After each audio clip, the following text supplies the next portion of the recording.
అందరికీ శుభోదయం అండి. ఉదయకాల సమయము దేవుడు మన కొరకు సిద్ధపరిచిన వాక్యమును చదువుకుందాం. ఆయన కృప యుగయుగములో నిలుచును. దేవుని కృప యుగయుగములు నిలుస్తుందని దేవుని వాక్యం మాట్లాడుతూ ఉంది. అసలు కృప అంటే ఏమిటి?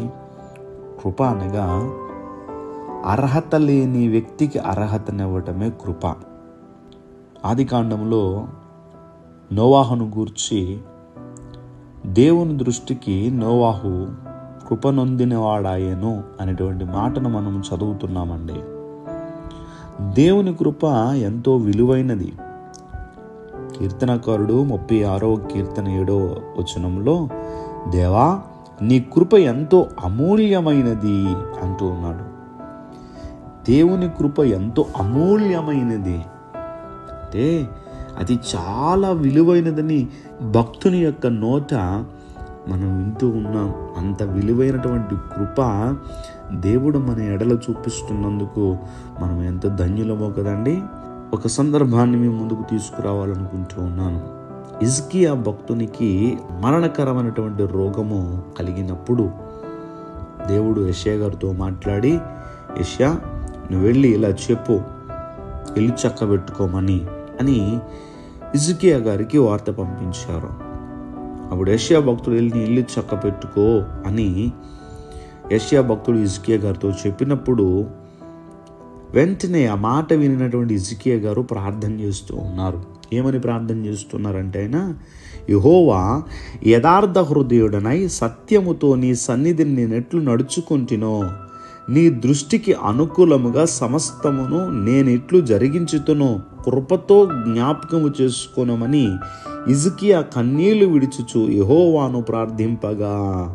దేవుణ్ణి ఎలా ప్రార్థన చేశారంటే, ప్రభువా యథార్థ హృదయుడనై సత్యముతో నీ సన్నిధిలో నేను ఎలా ఉన్నానో, మీ దృష్టికి అనుకూలంగా సమస్తం ఎలా చేశానో, నేను చేసిన వాటిని నేను చేసినట్టుగా కాకుండా మీ కృపతో జ్ఞాపకం చేసుకోండి అయ్యా. అంటే నువ్వు ఎన్ని చేసినా దేవుని కృప లేకపోతే నువ్వు చేసినవన్నీ ఒట్టివే.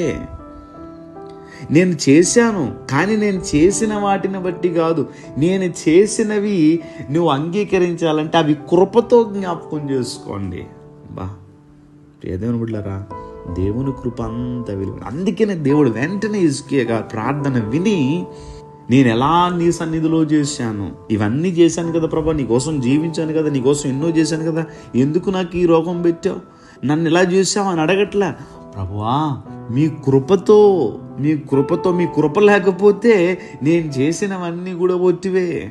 అందుకని అంటున్నాడు కీర్తనకారుడు మరొక చోట, యెహోవా దయాళుడు, ఆయన కృప నిరంతరం ఉండును. దేవుని కృప నిరంతరం ఉంటుంది. హిజ్కియా భక్తుడి యొక్క ప్రార్థన దేవుని కృపణతో జ్ఞాపకం చేసుకోమని ప్రార్థించిన వెంటనే ఆ ప్రార్థన వినినటువంటి దేవుడు 15 సంవత్సరాల ఆయుష్ కాలాన్ని దేవుడు హిజ్కియా గారికి అనుగ్రహించినట్టుగా మనం చూస్తూ ఉన్నాం. కనుక దేవుని కృప అంత గొప్పది.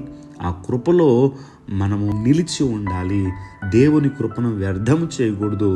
దేవుని యొక్క వాక్యమును వింటున్నటువంటి మనము ఎప్పటికీ దేవుని కృపను వ్యర్థము చేయకుండా దేవుని కృపలో నిలిచి ఉందుముగాక. దయచేసి ప్రార్థన చేసుకుందాం. సర్వాధికారైన దేవా మీకు వందనములు. ఈ ప్రార్థనలు ఏకీభవించిన ప్రతి బిడ్డను కూడా జ్ఞాపకం చేసుకొని, మీ కృపే తండ్రి మమ్మల్ని జ్ఞాపకం చేసుకున్నదయ్యా. మీ కృప లేకపోతే మేమెందుకు పనిచేయము? అంత అమూల్యమైనటువంటి కృపను మా ఎడల చూపించినందుకు మీకు రుణస్థులమై ఉన్నాము. ఈరోజు నీ బిడ్డలు వారి పనులు ప్రారంభిస్తూ ఉంటుండగా వారి పనులకు తోడుగా ఉండి వారి అవసరములన్నీ కూడా తీర్చి ఈరోజు నీ బిడ్డలు సంతోషంగా ఉండులాగున మీ చేయి పట్టుకుని నడిపించమని, వారి చేయి పట్టుకుని మీరు నడిపించమని యేసుక్రీస్తు వారి యొక్క నామం పేరట అడిగి వేడుకుంటూ ఉన్నామా పరమ తండ్రి. ఆమేన్, ఆమేన్, ఆమేన్.